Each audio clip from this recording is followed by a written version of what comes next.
Imagine being 12 years old. You're dressed in white. Your hair is pulled tight and parted with the tip of a spear, an actual spear used to kill a man. Outside your home, you hear a crowd gathering. Hundreds of strangers waiting for you, watching you, whispering about what comes next. Your mother is crying, but you don't yet understand why. The man you met just once is walking towards you. He's at least 30. People smile as if this is normal. In a few hours, you'll understand why your mother is shaking. In a few hours, strangers will carry you through the streets while crowds scream obscenities at you. And when you finally arrive at a house you've never seen before, the worst part of the night will begin in the most public room of the home, where everyone can hear exactly what happens. This isn't a horror story. This isn't fiction. This was a Roman wedding night. And what I'm about to tell you is so disturbing that Rome itself tried to erase it from its own history. The age that changes everything. Let's start with a number that should make you stop and rethink everything you thought you knew about the ancient world. 12. Under Roman law, a girl could be legally married at 12 years old, not 16, not 14, 12, the age of 6th grade students today, the age of cartoons, school books, and childhood. And this wasn't an exception. It wasn't rare. It was normal. Archaeological evidence from Roman burial sites shows that many girls became wives and mothers between 12 and 15. Elite girls usually married around 14. Lower class girls often married even younger. Meanwhile, the grooms were in their late 20s, 30s, sometimes older. This age gap wasn't accidental. It was intentionally designed to create maximum power imbalance. Roman jurists love to talk about consensus or agreement. Marriage required consent from both bride and groom. They wrote about it proudly, as if it were progressive. But what did consent mean in a world where the father held the power of life and death? Picture this. You're 13. Your father is the pater familias, the ultimate authority. He controls your future, your property, your very existence. If he tells you, you will marry that man because it benefits our family, is that consent? Or is it the illusion of choice in a system where refusal is unthinkable? Marriage is transfer of ownership. Early Roman marriage was built on a legal structure that feels chillingly familiar to slavery. The term was cum manu, with hand, meaning under control. A bride passed from her father's manus to her husband's manus, literally, one man's hand to another. Roman law insisted she was not a slave, but the legal language sounded almost identical. Every possession she inherited became her husband's property. Any money she owned, his. Any gifts, also his. She became absorbed into his family, as though her previous life had never existed. Later Roman society developed a more flexible marriage form called sine manu, where women could retain some independence. But we aren't talking about the late empire. We are talking about the era when the foundational rituals were born. The era Rome later tried to forget. The spear, the hair, the message. On the night before her wedding, a Roman bride underwent a disturbing ritual. Her hair was parted with a spear. Not just any spear, a war spear that had been used to kill a gladiator. Ancient writers say this brought protection and fertility, but symbolically, it meant something far darker. Marriage, like war, was conquest. A bride was not entering a partnership, she was being taken. Her hair was then arranged into 6 braids, a style associated with Rome's sacred virgin priestesses, the Vestal Virgins. She wore a white tunic, the tunica recta, signaling purity and transition. Around her waist, a special knot, the knot of Hercules, was tied. Only her husband was allowed to untie it on the wedding night. Think about that symbolism. Her body was locked. He held the key. The ritual said everything without saying anything. The procession, a reenactment of violence. At night, the streets filled. Torches lit the way. Crowds gathered. This part of the ceremony was called deductio in domum, the procession to the groom's house. But this procession wasn't a simple escort. It was a theatrical reenactment of one of Rome's foundational myths, the rape of the Sabine women. Rome's earliest men, lacking wives, abducted neighboring women during a festival and forced them into marriage. Romans repeated this story proudly as a symbol of their origins, and at every elite wedding, they reenacted it. The groom seized the bride. Sometimes, he literally pulled her from her mother's arms. She was expected to show pudor, modesty, shame, fear. She was required to resist, to perform fear, to cry.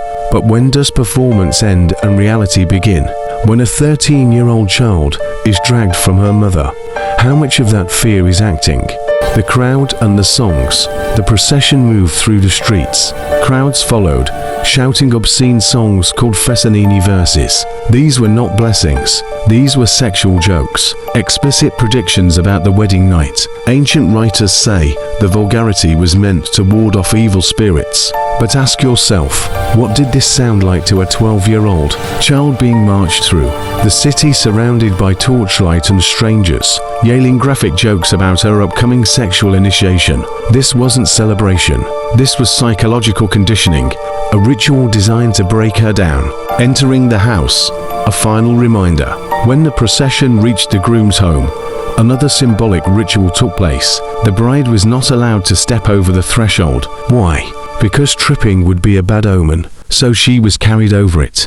Again, the message was unmistakable. You do not enter this house by your own power. You do not begin this life by your own choice. You are being brought, placed, positioned.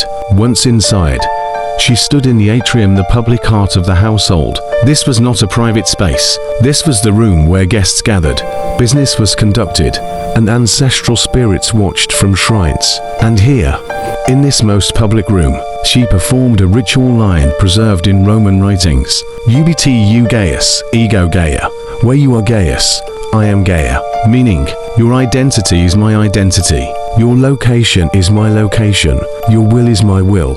A merger not of two equals, but of one life into another. The public bed. Now we arrive at the part historians often tiptoe around. In the atrium stood the lectus genialis, the marriage bed, not tucked away in a private room, not hidden, placed where everyone could see it. Now, to be clear, we have no strong evidence that guests witnessed consummation directly. That part is probably exaggerated in modern retellings, but what we do know is disturbing enough. The bed was public, the room was public, attendants waited outside, the pranuba, the matron of honor, stood nearby.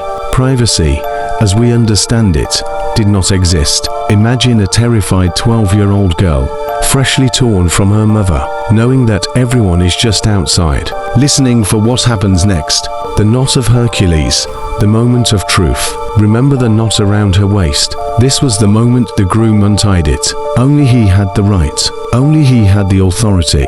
Roman writers describe it as a charming ritual, a symbol of fertility, a test of skill. But strip away the poetic language.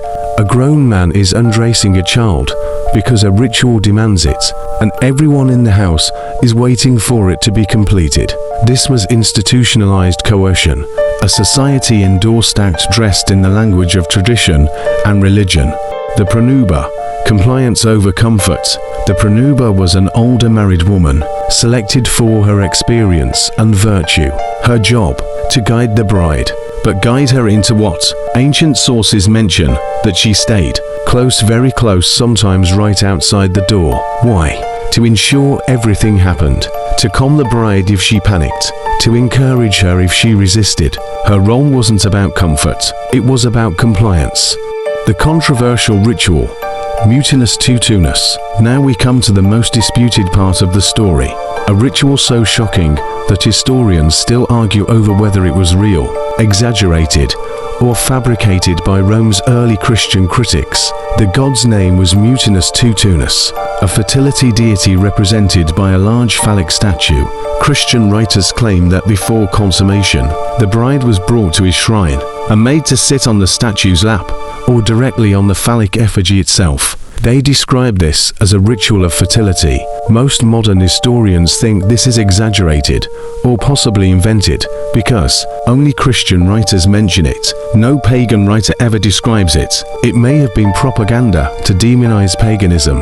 But here's the unsettling part. The reason people believe the accusation is because Roman marriage practices were already disturbing enough to make it plausible. Even if this ritual never happened, the rest absolutely did, and that alone tells us everything we need to know. State-sanctioned trauma. Modern historians increasingly use a phrase to describe Roman marriage: state-sanctioned trauma. Every ritual, from the spear to the obscene songs to the public bed, had a single purpose: to break the bride's autonomy, to reshape her identity, to prepare her for submission. This wasn't an accident. This wasn't incidental. It was encoded into Roman law, mythology, and tradition. Rome didn't just conquer nations. It conquered childhood, identity, and consent, turning marriage into a political and economic transaction enforced through ritualized humiliation. Why Rome tried to erase this? Later Roman writers rarely describe these rituals in detail. Early Christians condemned them. Later historians ignored them. Why? Because they didn't fit the image of Rome as the cradle of Western civilization, the Rome of marble architecture, philosophy, and law. But civilizations are not defined only by their achievements. They are defined by what they demand from their most vulnerable. And Roman marriage demanded everything from its brides: their identity, their childhood, their autonomy, their body. When a 12-year-old girl in Rome put on her white tunic and her braided hair, she was stepping into a ritual designed to erase her past and bind her to a future chosen by men. The cost of forgotten histories. History remembers Rome for its roads, its legions, its emperors, but there is another Rome, one that lurks beneath the marble.